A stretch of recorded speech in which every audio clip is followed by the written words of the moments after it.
Hi, my name is Johnnie W. Lewis, and I wrote this book named Flutterbye the Butterfly, all about monarch butterflies. And I wrote it for one reason in particular. They reminded me of all the homes that I'd ever had and left. When my father was in the Navy, we moved constantly. But I finally figured out that every time we'd move, I'd find one thing that would remind me of the last home that we had lived in. Monarch butterflies, because they live all over the country. Now, in the front of the book, there's always suggestions for teachers and parents. This is to enrich the reading of this book. So let me read to you about Flutterbye the butterfly, my favorite monarch butterfly. In the early morning dew, as the sunlight warms the egg on the leaf, the animal inside starts to move around and cracking the shell. Ah, now there's more room to stretch. But the egg is so tiny that soon all that stretching breaks the egg more and more until the little worm-like caterpillar is out of its first home. The very first thing it wants to do is to taste the leaf or branch that it's on. Crunch, crunch, crunch. This tastes good. Snarf, snarf, the tiny creature says. The little caterpillar is about 1/4 of an inch long. It could actually fit across your little fingernail. But it is much too busy chewing up that leaf to say much else today. And before nighttime, when it will dream of eating, it eats 20 more leaves, grows about 1/2 an inch longer, and never stops eating all day long. Our little caterpillar is an eating machine the whole time that it's a caterpillar. Sometimes it's called a stomach with legs. There are only 2 things that our caterpillar needs to worry about. One is how to get to the next leaf to eat it. What do you think the other worry is? That's right. Something might want to eat our caterpillar. The best that our caterpillar and its brothers and sisters can do when a predator arrives in the area is to hide under a leaf somewhere. Oh no! There's a red-shouldered hawk that might want to eat our caterpillar. No, it flew away. Must have been looking for a fat mouse instead. But that rattlesnake might want to taste our caterpillar. Do you think that tortoise might be interested in caterpillar casserole for supper? Probably not today, but after the caterpillar becomes a butterfly, they may want to eat it. With all that eating and growing, our caterpillar will outgrow its exoskeleton very quickly. In other words, it will get too big for its britches, and will have to change those pants, its skin, several times as it grows up. Our caterpillar will molt about 4 times before it gets full-sized. That means that its exoskeleton will turn hard, crack down the middle of the back, and the caterpillar will break out of that shell with a newer, softer exoskeleton, which will eventually become too small, harder, and will crack open. By the time our caterpillar gets ready to molt the last time, it will be about 1,000 times the size it was when it was hatched from its egg. It will attach itself with a strong silk-like thread that it makes in its own body to a twig, a branch, or a leaf, while its exoskeleton becomes a sack for it to go to sleep in. In this sack, called a chrysalis, our caterpillar's body changes into its next stage of life. Now that our caterpillar is safely tucked inside its chrysalis, something amazing starts to happen. Its body starts falling apart. Really? Its body turns into a juicy mush. But from that rich mush, the tiny parts rearrange into a form that can fly. In a week or a little longer, our caterpillar will become a butterfly. I remember when my father was stationed at Jacksonville and we visited a butterfly house. I think it was down in Key West. And they had some real chrysalises where butterflies are made. It was so cool watching those little sacks wiggle as the butterfly was trying to get out. The day has come. Our caterpillar has been forming inside its chrysalis for about 10 days now. It's ready to see the world. But some things have changed for our beautiful caterpillar. We know it's a female butterfly now by the coloring on her wings, and she's not going to crawl around anymore. And she can now not eat leaves anymore. And she does not look like a caterpillar anymore. We're waiting for our butterfly to get her strength, which usually takes about an hour after she emerges. During that time, she will hang around just like a picture of this owl butterfly here, which is hanging onto her chrysalis. As she hangs there, her blood pumps through her wings, making them straighten out and stretch. Her wings will become almost rigid and will remain stiff like that for the rest of her life. She no longer has a mouth. She no longer has a mouth. She has a proboscis, a long straw that she puts into flowers and drinks nectar with. But she can think, and even if she doesn't have a mouth, sort of, she can wonder about things just like you. I feel like I've been asleep for a long time. What is this I'm standing on, she says to herself as she leaves her chrysalis and walks out onto the leaf where it is attached. She scratches with one of her feet, tasting the leaf. The first thing I want is something to drink, she thinks as she walks upside down on her leaf. But while she walks, something keeps knocking into her bottom. She has very big eyes now and can look onto her back without having to bend backward. Ooh, what are those big things, she thinks, looking at what's on her back. I wonder if they move. She climbs to the top of the leaf while she moves the big things on her back, very slowly at first, watching them as they move. Cool! These big colorful things move. She doesn't know yet that she has 4 of those things, but she knows that they're there for a reason. The voice in her head is her instinct, and that voice tells her that those things are her wings, which will help her fly. She has 2 wings up front near her head and 2 further back closer to her tail. She moves them up and down and back and forth. Once, while moving them, she feels her feet lift off the leaf. I wonder if these things will help me move around better than I used to when I was moved on my feet when I was a caterpillar. Slowly she flaps her wings, then more quickly. Her feet are being pulled off the chrysalis. Slowly but surely, as the butterfly waves her wings back and forth, she feels lighter, as if she could fly. I wonder if flapping these wings will lift my whole body. She moves her wings enough that she is lifted off the chrysalis. Then she lands back again. She tries one more time, this time turning her body and wings over so that her eyes can see the sun and her feet are hanging down. Oh, I feel free. Oh, this is wonderful. I think I'm flying. She flaps her wings hard enough that she flies to a leaf on the next flower. That was hard work, she thinks. Guess it's time for me to store up some food. She stops. Oh no, she says to herself as she puts one of her feet to where her mouth used to be. I don't have a mouth anymore. I can't eat. What am I going to do? I need food. She moves her antenna around quickly, sniffing the air, trying to find something to eat. Oh, look, I have one of those curly things like that thing has, she says, watching another butterfly on the next leaf. Uncurling her own proboscis, she carefully sticks it down into the flower and feels liquid. What is that stuff? Ooh, that feels yucky, she says as she quickly jerks her proboscis out of the flower and curls it back up. But instinct tells her to try again. This time she carefully puts one of her feet down into the flower to touch the liquid. Ah, that tastes good, she says. Kind of sweet. Very gingerly, she puts her proboscis down into the flower and sucks. Ah, I'm going to like this stuff. And it's easier to get than chewing up leaves. Sweet nectar from flowers, mostly milkweed, is all that she will eat now for the rest of her life. But she has to feed all day, just like she did as a caterpillar. All day long.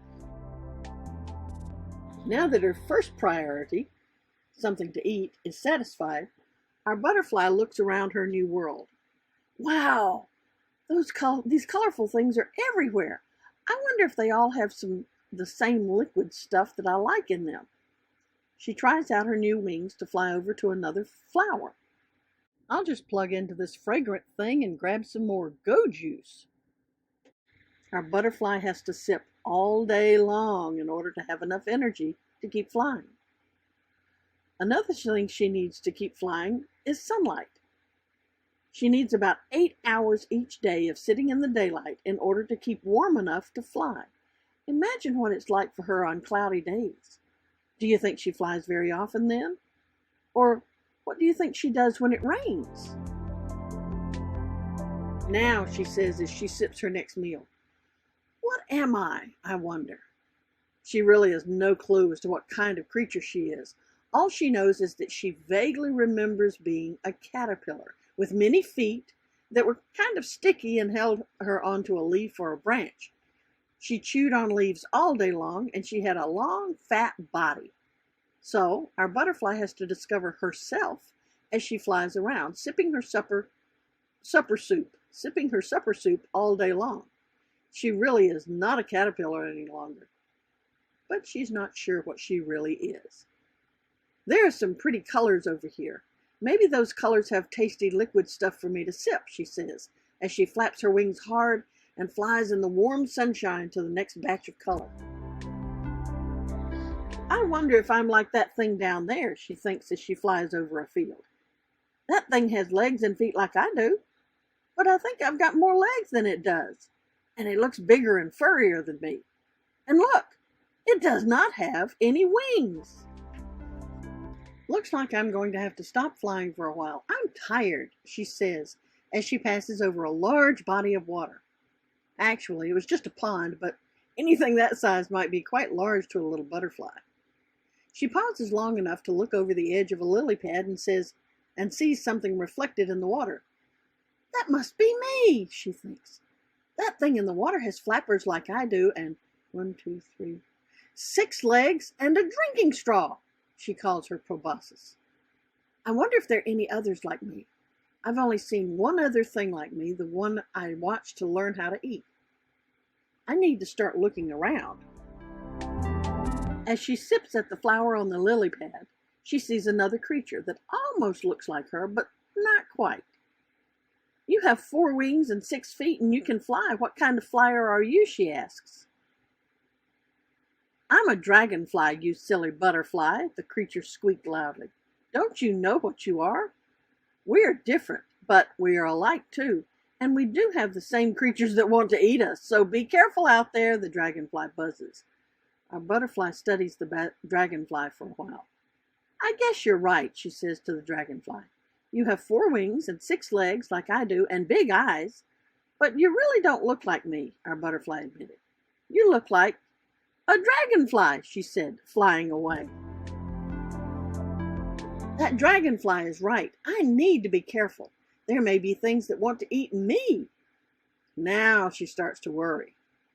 It isn't even night yet on her first day out of her chrysalis, but she has already found out several things. She can fly. She drinks all of her food. She has large orange and black wings with white spots. She is a butterfly, and something out there wants to eat her. That's a lot for my little head, she says. Maybe I need to have a long drink and think about all of this. She flies to the next colorful patch, but it is occupied, and so is the next one, and the next. Seems that you all have the same idea that I do, she thinks, and you all look a little like me, except for your colors. More butterflies. Yes, I am a Gulf fritillary butterfly, the orange and black one says. Both of the other two say they are eastern tiger swallowtail butterflies, even though they are different colors. Our butterfly asks, while she is waiting her turn to sip, what are those other things that fly? Some of them only have 2 wings and 2 feet, she says. The big ones are birds, they all say, flapping their wings, and some of them will try to eat you, so watch out, they say together. And the little ones are bees and other things. Some of them will try to sting you too, they say, as our butterfly flies away. And watch out for spiders' webs. If you get caught in one, you can't get out, she heard as she flew away. Flutterbye wonders, is everything out to get me? The next 3 flowers were occupied too, but there's a tree behind that swallowtail butterfly, and there are things that might be waiting to make a meal, or at least a snack, out of our butterfly. What do you think would want to eat her? After much flying and sipping, our butterfly has to find a leaf for the night so she can rest. The next day she needs to start planning her flights around flying and sipping, and of course, getting her 8-hour dose of sunlight. The first place she stops today is a bunch of flowers next to a very large building. A lot of those small colorful two-legged animals are out in the grass, running around while she's flying over them, wanting to sip her breakfast. Suddenly, a very loud noise comes from the big building. Our butterfly does not have any ears, but she can feel the noise in the air with her body, and it pushes her as she lands on the flowers in a box. "Look, Mrs. White," the little girl says as she passes the flower box. "That's a pretty orange and black butterfly on that flower. See the way it flutters by as it lands?" She points to the butterfly. "Yes, Avery, that's a monarch butterfly, and it will be flying toward Mexico or Florida soon, now that it's autumn. Let's go back into the school now, boys and girls," the teacher says as she herds her students into the building. Our butterfly thinks about what the little girl said. Flutterbye? Butterfly? What does that mean? Is that what I look like when I fly? Is that my name? She thinks. That's not a bad sound. Flutterbye. Yes, Flutterbye. That's what I'll call myself. Flutterbye the butterfly. And Flutterbye is hungry again, of course. The next morning, Flutterbye meets other monarch butterflies, and they tell her something startling. "We need to fly a long way this month so we can get to a warmer climate," they all told her. "We're going to Mexico. Do you want to fly along with us?" Flutterbye's instinct tells her that she needs to fly to wherever Mexico is, where the other butterflies are headed. The air today is a little bit cooler than when I came out of my chrysalis, and there is not as much sunlight, as much warm light as there was on the day I hatched. Maybe I do need to go with the others. Flying and sipping, she thinks to herself as she passes over the fields. What a way to live. Nothing to do but fly and sip all day.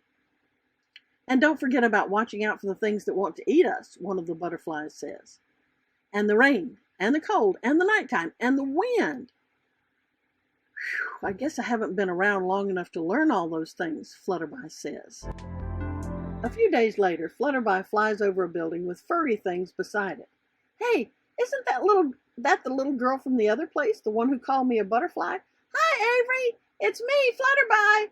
I'll just flap my wings really hard now, and maybe she'll notice me. But Avery and her friend Erin don't understand Flutterbye because they can't speak butterfly. Avery just rubs the sheep as she watches the butterfly flit around. Disappointed that her new friend doesn't recognize her, Flutterbye flits over more animals to another flower, unrolls her drinking straw, and sucks up the delicious nectar. While we lived in Florida, we saw a lot of alligators, especially at the alligator farm at St. Augustine. The voice in her head tells Flutterbye that she needs to fly with all of the other butterflies toward warmer weather and longer days. Her instinct won't steer her wrong, and she doesn't know how she knows where to go. She just knows that she knows. Flutterbye will see many strange sights in North America while she's flying and sipping. She doesn't know what most of those things are, but some of them will provide some entertainment for a while and give her a chance to meet many more flyers like herself while she hides from other flyers and predators. It will take Flutterbye about 5 to 6 weeks to get to Mexico or Southern California, where she will spend the winter. She and millions of other monarch butterflies will live out the winter months in that warm weather until it's time for them all to fly back home. One day, Flutterbye sees a lot of white things stacked up together. Oh, that looks like a cool place to land. She doesn't know that they're elk antlers stacked up to make an arch over the road, but they sure look like a nice place to rest. Oh, isn't that little girl down there the one I saw before? She thinks as she flaps her wings at Avery and her brother Parker. "Oh, she's waving at me this time. Maybe she does remember me," Flutterbye says. Another day, as the sun is setting, Flutterbye sees something very strange. Someone has planted the front end of cars into the ground, leaving the rear ends pointing up to the air. "Those people boxes that run so fast on the ground are stuck in the ground." "How silly," Flutterbye says. But she flaps her wings to wave at her friends Parker and Avery, who are also there to see the silly sight. Then there is the day that Flutterbye takes a wrong turn and flies into a tunnel of some sort. "There has to be a way to get back to the warm light," she says to herself. "Maybe if I turn here. No, maybe, looks like maybe it's this way. Maybe it's, oh wait. Flutterbye, you goofy butterfly, just look up and the warm light is up there." She flies out of Antelope Canyon, not wanting to get stuck in there again. It is cooler in there, but it is darker too. And if I can't see them and get away, they might try to eat me, she thinks. We also saw a lot of these animals when we lived in San Diego. Monarch butterflies live all over our country. During her journey, Flutterbye has almost been eaten by a tortoise, 2 frogs, a rattlesnake, 3 lizards and salamanders, a heron, a seal, 4 geese, a cat, and an osprey. The scales that she lost in the battle with that little frog will not grow back, but that won't bother her flying. It was the praying mantis that really scared her. If I fly too low to the ground, the 4-legged animals come after me. If I fly too high, the 2-legged ones with wings want to eat me. It's time for this journey to end. And it does. At the end of 34 days, Flutterbye and her flying companions arrive at the trees that they've all been talking about. There are monarch butterflies everywhere. I'm not sure if we will find a place to land and rest, much less find something to eat, Monty. Flutterbye sputters. Monty is her butterfly friend who has been flying with the group of butterflies. He's a male monarch, and he has dark patches on his hind wings that she does not have. They have never seen so many other butterflies like themselves. But their odyssey is over for now, and there will be plenty of time for them to rest and eat and relax all through the winter months from October to March. During the whole winter, Flutterbye, Monty, and their friends spend every day doing the same things. They wake up, look for a flower with nectar, fly around collecting heat from the warm light, as Flutterbye calls the sunshine, and resting. By the middle of February, most of their friends are getting restless and wanting to fly away home, wherever home is for them. Flutterbye's instinct tells her that she can't fly too long each day because it's not really warm yet where she needs to go. The butterflies need food along the way. They need places to rest when they're tired. So much to think about. Oh, and watch out for predators. But there's another driving force in Flutterbye's very near future. She knows it's almost time for her to fly no longer. The other monarchs were talking about that on the tree. Looks like my time is almost over, she thinks to herself. But I need to do one important thing first. I'm not even sure how that happens, but I think that voice in my head will tell me what to do when I need to know. The elk and the moose may have noticed her as she flies toward home, but they can't speak butterfly to her. Do you think it would be safe for Flutterbye to rest on one of their antlers for a little while? One day, after sipping and resting and flying for hours, Flutterbye and her life partner Monty arrive at a big open field with a small lake. There are even a few flowers growing in the field. "That's milkweed, my favorite plant," she says as she spots one down below. She's so excited about finding the right plant to lay her eggs that she and Monty do a special dance in the air, fluttering around each other in spirals like they're dancing in the air. They dance for a long time until they're tired. Flutterbye needs nectar. Monty flies to the edge of the pond and sits almost in the muddy place, drinking the muddy-looking water for a long time. The next day, Flutterbye very carefully lays her eggs, one on each plant leaf, so that the caterpillars born from each egg will have plenty of food to eat as soon as they hatch. She won't be there by the time they hatch, but she knows that she's left an instinct voice for them to be guided by, a voice that will tell them how to act, what to eat, where to fly, and what predators to watch out for. She's leaving a mother's voice to teach them. Flutterbye has completed her circle of life. 10 days later, in the early dew, as the sunlight warms the egg on the leaf, the animal inside starts to move around, cracking the shell, and a new Flutterbye is born.